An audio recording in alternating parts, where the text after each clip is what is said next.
मैं निर्भय कुमार सिंह, आशा भगवान भगत सिंह महाविद्यालय अयोध्या। आज का टॉपिक है सीड। तो सीड में दो पार्ट होते हैं, एक सीड कोट, दूसरा होता है एम्ब्रियो। तो सीड कोट इसके पहले वाले टॉपिक में पढ़ाया जा चुका है, बता दिया गया है। दूसरा पार्ट है एम्ब्रियो। तो एम्ब्रियो जो होता है किसी सीड का एक महत्वपूर्ण भाग होता है, और ये है एम्ब्रियो जो कि एंडोस्पर्म से निर्मित होता है, बनता है। ये reserve food stored in endosperm, जिसे हम एम्ब्रियो कहते हैं। अब ये एम्ब्रियो या तो एक भाग में होगा या तो दो भाग में होगा। एक भाग में होता है तो उसे हम मोनोकॉट कहते हैं, अर्थात उसे कॉटलीडेंस बोलते हैं, मोनोकॉटलीडेंस। यदि ये दो पार्ट में होते हैं तो इन्हें हम डाइकॉटलीडेंस बोलते हैं।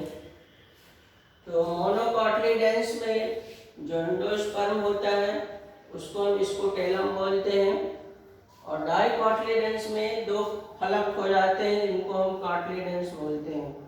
जैसा कि चने की दाल में देखे होंगे कि दो फलक होती है, मटर की दाल में भी दो फलक होती है, तो उसमें देखेंगे वही दो फलक ही कॉटलीडेंस है। तो ये दोनों फलकें जहाँ से जुड़ती हैं उनको हम कहते हैं टाइगेलम, और इसी टाइगेलम से ऊपरी हिस्से में जो निकलता है उसको हम प्लेव्यूल्स बोलते हैं, और निचला हिस्सा जो होता है इसको हम रेडिकल्स बोलते हैं। सबसे बाहरी भाग सीड कोट होता है, और इसके अंदर जो एंडोस्पर्म होता है ये रिजर्व फूड के रूप में होता है। इसके अंदर कार्बोहाइड्रेट, प्रोटीन, लिपिड्स, एंजाइम्स ये सभी पाए जाते हैं।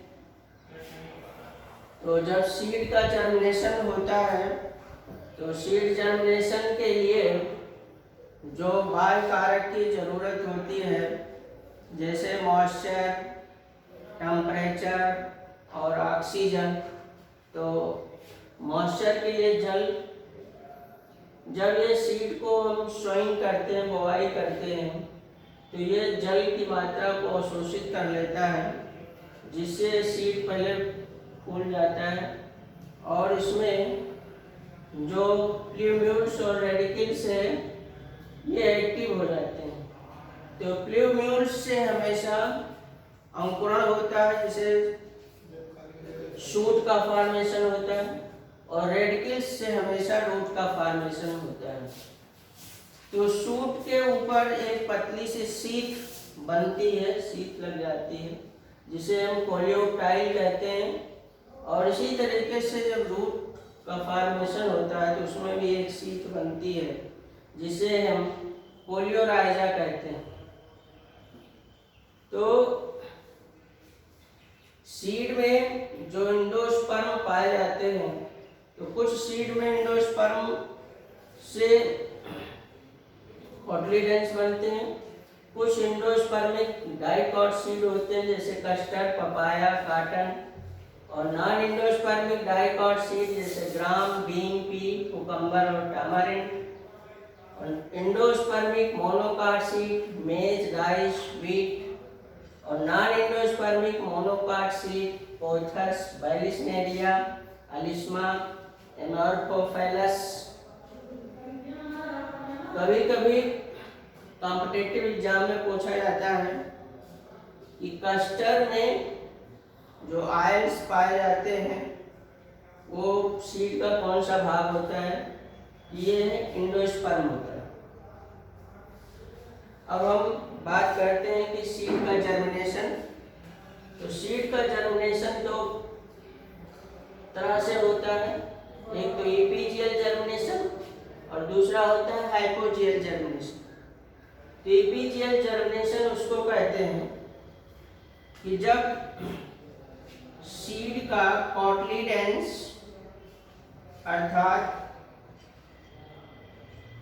ये कॉटलीडेंस इस तरीके से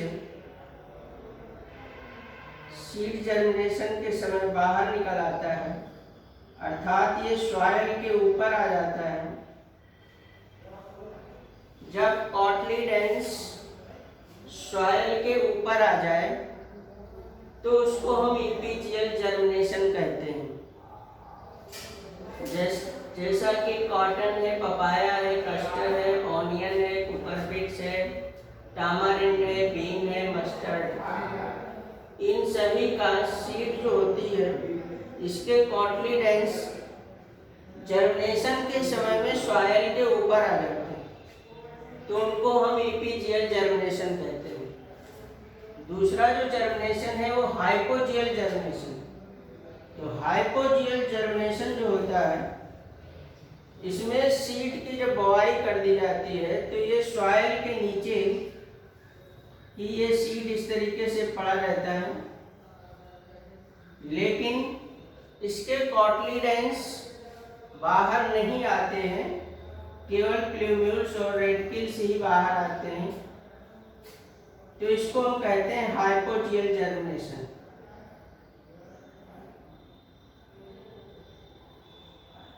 अर्थात इसमें सीड का कोई भी पार्ट अर्थात कॉटलीडेंस सॉइल के ऊपर नहीं आता, केवल प्लूम्यूल्स और रेडिकल्स ही बाहर आते हैं।